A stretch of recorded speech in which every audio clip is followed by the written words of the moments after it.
All right, let's get started with capitalism, and hopefully this is gonna be very short video because this is not our foundational unit as realism and liberalism.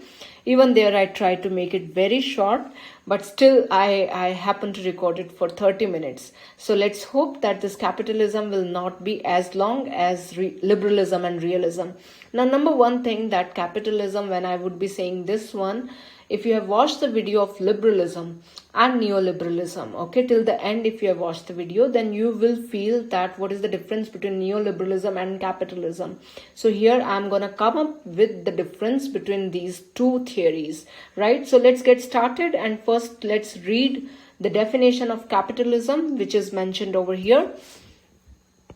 Okay, the economic theory of so number one thing is that this is economic theory, right? Economic theory of capitalism is the dominant ideology of production, exchange, distribution and consumption in the modern world. Okay, so this is actually talking about production, that how much you are producing, in terms of exchange, import, export it can be, distribution, right? And the consumption in the modern world, according to which the basis of resource allocation is the generation of profit. Although there are various interpretations of how political decision making should be involved. If you remember in the neoliberalism video, I spoke about the minimal interference by the government, right? So political decision making should be involved in regulating the operation of the profit motive.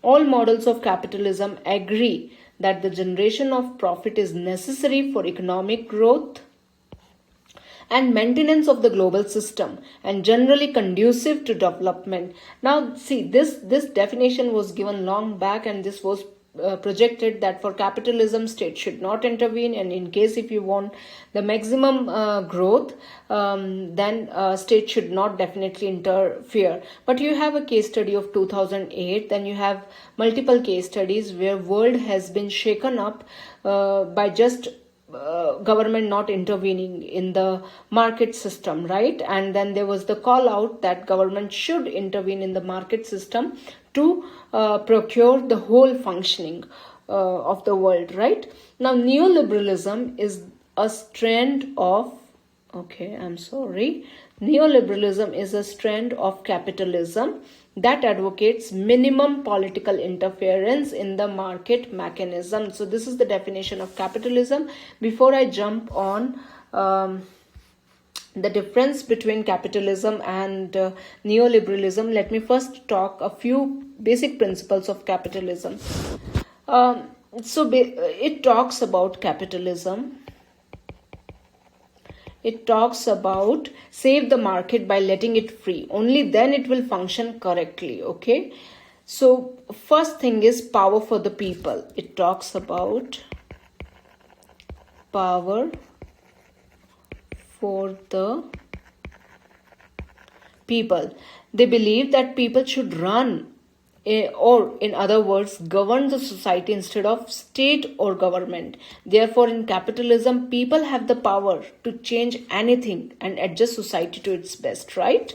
Number two, motivation. If everything was given to you by the state to a certain level, society would not have been divided into two groups of people.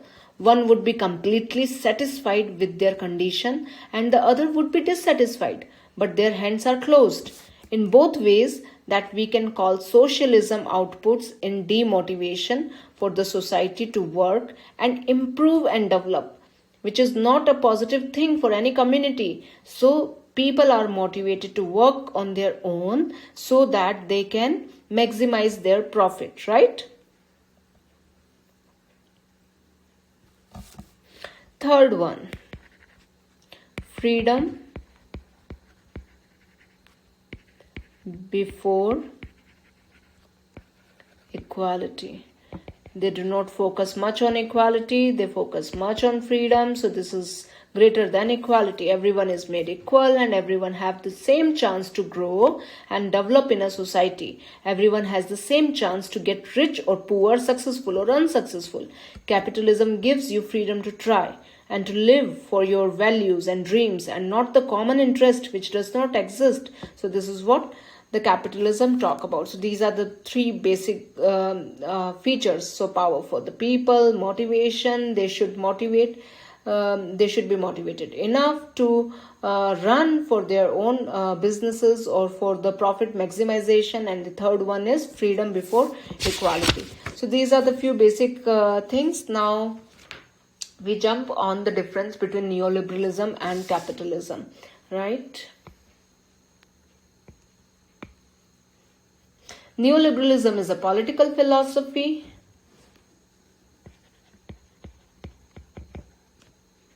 It's a political philosophy that claims to understand the relations between human nature and economics and concludes that maximization of human flourishing can be achieved by maximization of profit of the capitalist.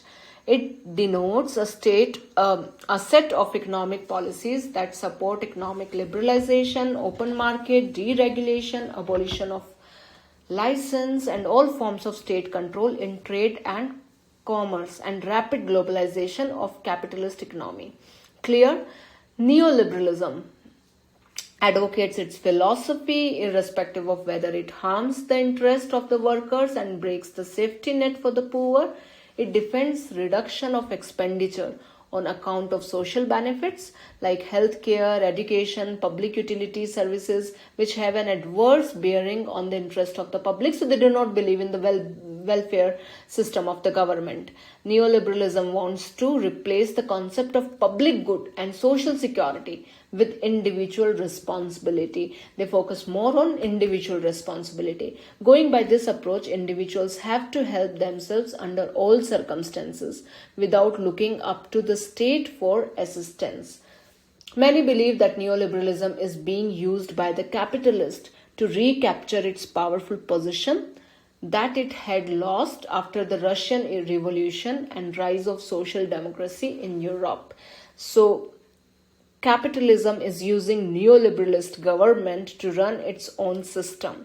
So it is clear that capitalism is an economic practice, whereas neoliberalism is a philosophy, political philosophy, more thing, right? That fanatically formulate how societies practicing capitalism should be managed.